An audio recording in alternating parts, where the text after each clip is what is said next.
Life is Strange 2 does not follow the same cast from the first game, but it is within the same world.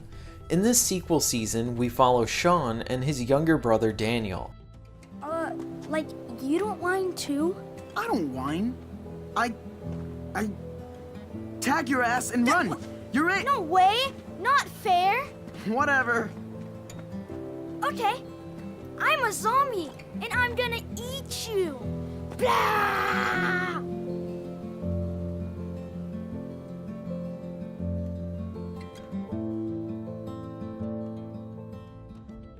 At the core of the narrative, it's these two characters, and it suggests that while playing this episode that the actions you take as Sean will affect Daniel and how he grows and develops. You are effectively in the shoes of an older brother with the duty to take care of your younger brother. The first episode helps to show this through the actions you take as the story progresses. Do you decide to steal food when the two of you are hungry?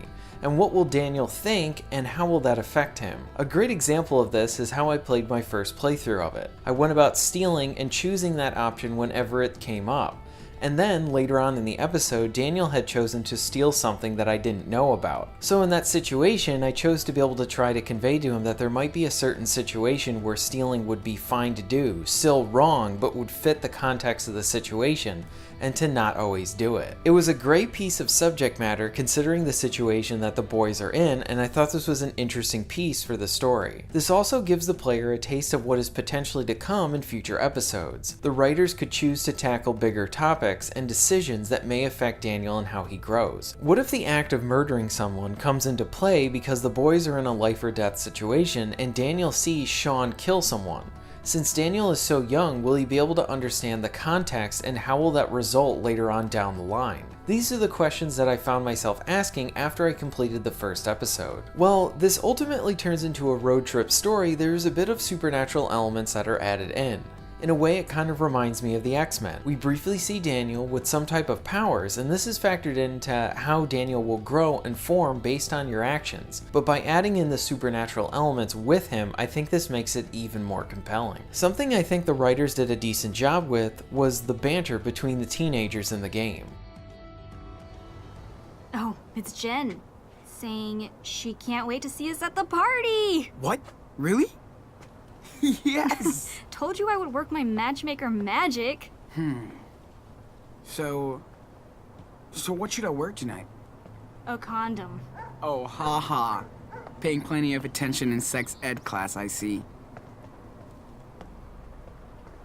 Hey, lovebirds. Back from the loony bin? Shut the fuck up, dickhead. Damn, your neighbor's an asshole. Yep. Always true to himself. These conversations make it seem just a bit more real, and I have to mention the father here too, as I enjoyed his dad humor along with his emotional moments. Go Google wrenches and see what you can learn. Yeah, sure. I know it's not your thing, but you gotta learn a trade. Art, athletics, engineering, I don't care. As long as you put your heart into it.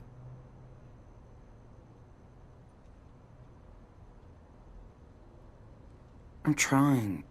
I just don't know what direction to go. You're only 16 years old. You've got time to figure it out. Trust me, took me a while too. And you happy with it? I mean, your job, living here? Of course I am. We're doing great. Maybe one day when I retire, I'll go back to Mexico, to Puerto Lobos. But until then... Ugh, I've heard this one before. I don't even know why I'm fixing you a sweet car for graduation. The beginning starts out with Sean trying to get ready for a party, and he is really nervous about talking to this girl he has a crush on. All of this helps to create a pretty normal high school life. Daniel is excited about Halloween, and Sean is facing problems of a senior in high school, hoping to also stay in touch with his closest friend as they look to college. While this opening can be a bit slow, I think it helps to set the stage of a normal life, and when horrible events happen that totally contrast their current world, it helps to shake things up and really be able to make us be able to see these characters in this normal state and see what they are missing later on in the game. What adds to the opening is how the game randomly opens up from a cop car's perspective, and it creates some mystery. shop off Post Alley.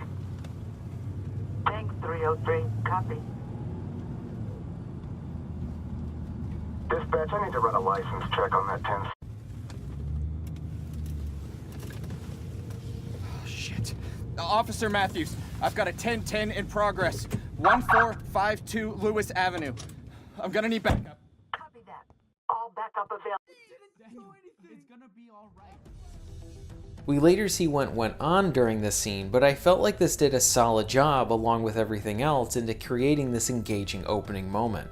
Before we go on, I have to bring up the facial animations. While they are fine and animate well enough, there is a stiffness to them and you'll continually see that throughout your playthrough. It doesn't kill the experience, but it is noticeable. Now, since this is a story-driven adventure title, you'll spend a lot of your time watching cutscenes, interacting with the environment, and making choices. Your house in the first section has a lot to interact with. Interacting with objects can give you some insight into the story, environment, character relationships, and how Sean is feeling based on what he's interacting with.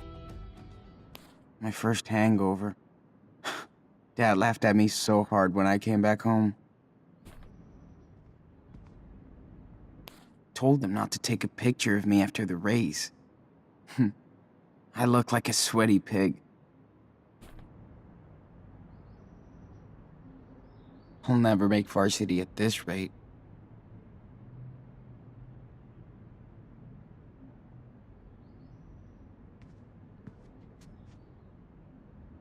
I really like that one. I don't totally suck. To go along with this is your cell phone. You can read prior messages between different characters, and for me it helped to further the development. Another part is your backpack. This retains many items that you have acquired throughout your journey, and by the end of the episode, you'll have some items of sentimental value in there. Since this is a road trip style story, I like the idea of continually adding to these memories and something that might be fun to reflect on in the final episode. Now, the decisions will provide changes to the story along with how Daniel will learn from them. The game asks you to think about how you are continually viewed by him. I also like that at the end of the episode it tells you the choices that you have made, but it also tells you what Daniel has learned as a result of your actions. I thought this was a nice touch. You can go back to specific parts of the chapters and then get collectibles that you missed or create a new save file with new decisions. Now, there are some political elements that come into later into the episode, and I wanted to mention them here. I understand considering our current climate where it can seem like we are continually hit with politics, especially in our entertainment.